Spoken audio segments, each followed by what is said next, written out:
সিঁদুরের মূল্য ধারাবাহিকের আজকের নতুন পর্বে আমরা দেখতে পাব যে অর্জুনের মা মিশ্রিকে দেখে বলে, মিশ্রি, কোথায় যাচ্ছ তুমি?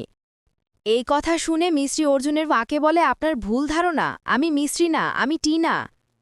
আপনারা কেন বিশ্বাস করতে চাচ্ছেন না আমি টিনা? তখন অর্জুনের মা বলতে থাকে, তুমি যদি টিনাই হয়ে থাকো তাহলে সেদিন ফ্যাশন শোতে আমাকে স্টেজের উপর কেন নিয়ে গিয়েছিলে, উত্তর দাও। তখন মিশ্রি বলতে থাকে, এখানে যদি আপনার জায়গায় অন্য কেউ থাকতো তাহলে আমি তাকে নিয়ে যেতাম, আপনারা বোঝার চেষ্টা করুন, আমি টিনা। কিন্তু অর্জুনের মা কোনো কিছু বিশ্বাস করে না, মিশ্রিকে প্রশ্ন করতেই থাকে। এরপর অর্জুনের মিশ্রিকে বারো বলতে থাকে, তুমি যদি টিনা হয়ে থাকো তাহলে তুমি সেদিন অর্জুনকে কেন এত যত্ন করতেছিলে? তখন মিশ্রি বলতে থাকে, কেউ একজন যদি আঘাত পায় তাহলে তো আমি অবশ্যই তাকে যত্ন করব।